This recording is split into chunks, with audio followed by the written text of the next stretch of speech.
দেবারায়ানা temple. আজকের ভিডিওটা তার উপরেই।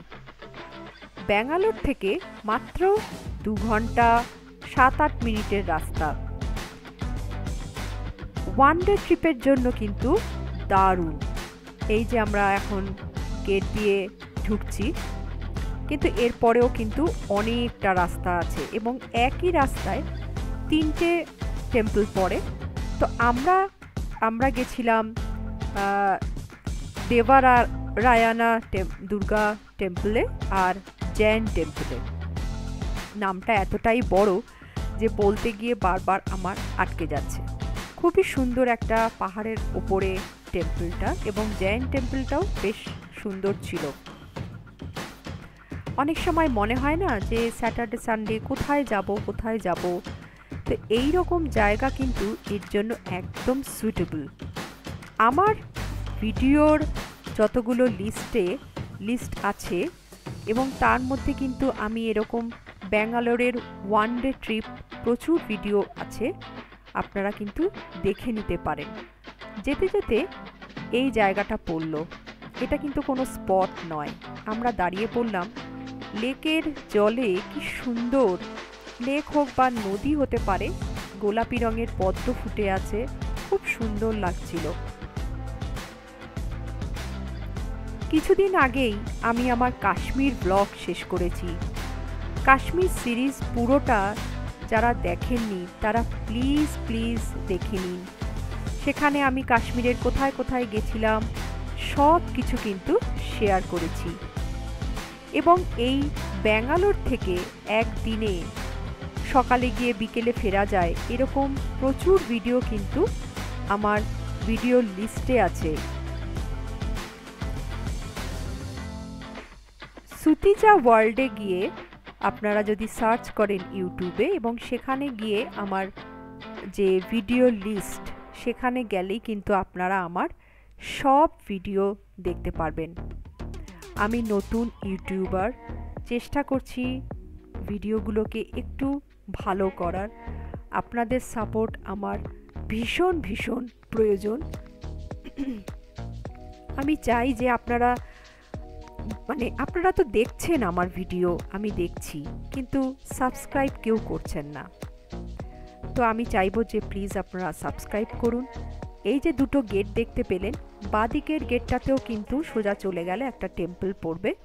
আমরা মেন টেম্পলটাতে যাচ্ছি, তাই জন্য আমরা এই গেট দিয়ে ঢুকলাম। আমাদের একদম পাহাড়ের টপে যেতে হবে। রাস্তাটা ভারী সুন্দর। যখনই আমি কোনো রোড ট্রিপ করি, আমি অফকোর্স সেই রোডের ভিউ আমি দেখাই, কেননা আমার মনে হয় সেটা একটা উপরি পাওনা হয়। ভারী সুন্দর লাগে চারিদিকের গাছ, পাহাড়। আর পাহাড় তো আমার প্রিয়, এটা আমি অনেকবার বলেছি আমার বিভিন্ন ব্লগে। প্লিজ আমার চ্যানেলটাকে সাবস্ক্রাইব করুন। আপনারা যদি ভিডিওটা দেখেই থাকেন, আমার সবকটা ভিডিও যদি আপনারা দেখেন, তাহলে সাবস্ক্রাইব করতে কি অসুবিধা আমি জানি না। সেটা করলে আমার মনে হবে যে আপনারা সত্যিকারেরই আমার অনেক কাছের, আমার পরিবারের লোক।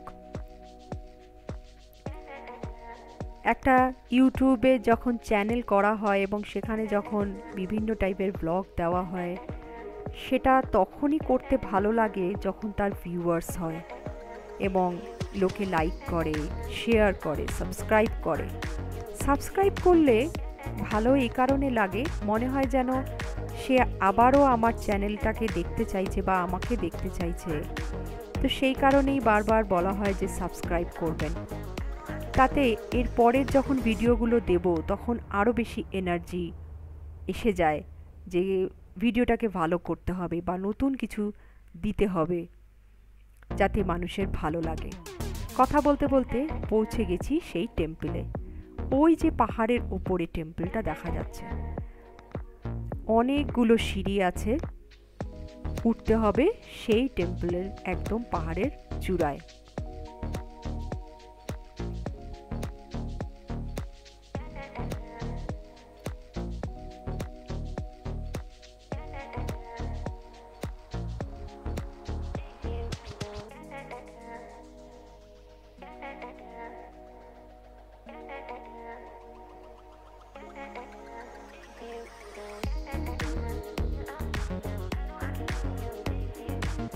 ওপর থেকে ভিউটা যা সুন্দর তার বলার না। সিঁড়ি দিয়ে উঠতেই যা খুব কষ্ট। তবে একটা কথা বলে রাখি, এখানে কিন্তু যথারীতি সবকটা পাহাড়ের ওপরের টেম্পলে উঠতে গেলে কিছু দোকানহাট তো থাকেই, এখানেও ছিল। ফলে আপনারা বসে কিছু খাবার দাবার খেতেও পারেন, ম্যাগি বা জলের বোতল সবই পাওয়া যাচ্ছে, সেটা কোনো কিন্তু অসুবিধা নেই। এটা একটা খুব সুন্দর স্পট। আসলে একজন ছিল, সেজন্য আমার হাজবেন্ড একটু ইতস্তত করছিল। আসলে এখানে যেতে চাইছিলাম, এইখান থেকে চারিদিকের ভিউটা দারুণ সুন্দর লাগছে। ফটো তোলার জন্য কিন্তু একদম পারফেক্ট।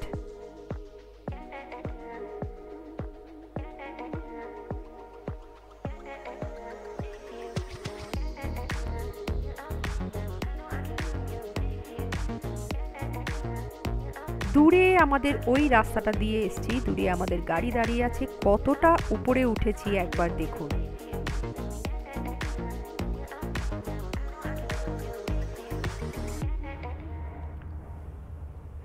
আমরা প্রায় ভাবতাম যে আমাদের শরীর কতটা ফিট আছে এটা দেখতে হবে। তো আমরা একটা প্ল্যান করেছিলাম যে প্রত্যেক স্যাটারডে সানডে আমরা এমন কোনো জায়গায় যাব যেখানে ট্রেকিং আছে, এরকম সিঁড়ি দিয়ে ওঠা বা পাহাড়ে ওঠা। তো সেটা আমরা করছিলাম। করতে গিয়ে আমরা বেশ কিছু জায়গা যাই। কিছু জায়গা আমি অলরেডি ইউটিউবে শেয়ার করেছি, আর তার মধ্যে এটাও একটা জায়গা।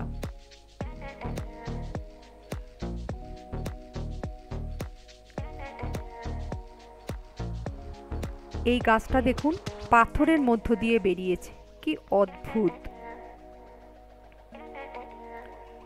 এই সমস্ত উঁচু জায়গায় উঠলে, সিঁড়ি দিয়ে উঠলে, তারপর ট্রেকিং করলে আপনি বুঝতে পারবেন যে আপনার শরীরটা কতটা ফিট। এই যে এতটা সিঁড়ি ওপরে উঠেছি, আমার অবস্থা তো বেশ খারাপ হয়ে গেছিল। কি সুন্দর পাথরগুলো নেমে এসছে ওপর থেকে। জায়গাটা কিন্তু দারুণ, দুর্ধর্ষ। আমার মনে হয় যে কোনো সিজনেই যাওয়া যাবে। বর্ষাকালে গেলে তো খুবই সুন্দর লাগবে, পুরো মেঘে ঢাকা থাকবে।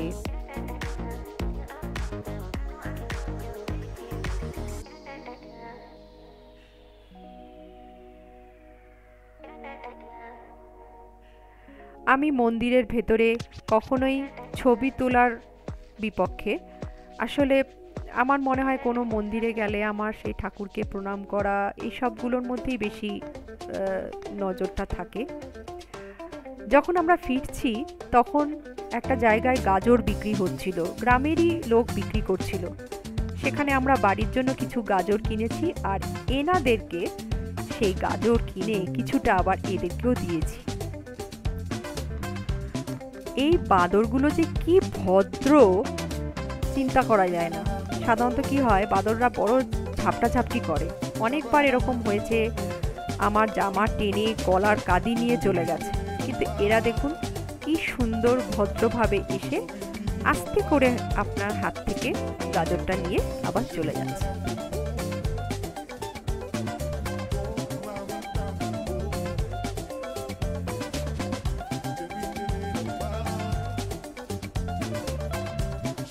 আপনার নয়, আমার হাজবেন্ডের হাত থেকে।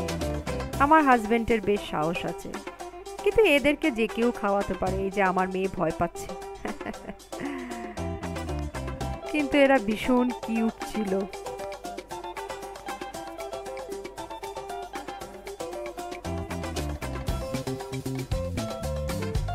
এগুলোই মজা লাগে, তাই না, এই ছোট ছোট জিনিসগুলো। এরপর আমরা পৌঁছে গেছিলাম জৈন টেম্পল। ওপরে যে গাছটা দেখতে পাচ্ছেন ওটা কিন্তু একটা ফলস। আমরা আর ওপরে উঠিনি, ওপরে সেরকম কিছুই নেই, এই গাছটাই ছিল। যেদিন গেছিলাম বেশ রোদ ছিল। আমরা নিচে যে জৈন টেম্পল ছিল আমরা সেখানে গেছিলাম।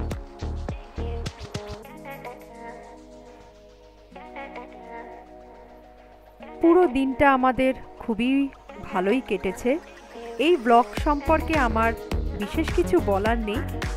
এটা শুধুই দেখার। আবারও বলছি যে প্লিজ প্লিজ আমার বন্ধুর মতো আপনারা হাত বাড়ান, আমার চ্যানেলটাকে সাবস্ক্রাইব করুন। আমি তো আপনাদের কাছে শুধু এইটুকুই চাইছি, আর তো কিছু না। আমি চাইবো যে আপনারা আমার ভিডিও দেখুন এবং শেয়ার করুন।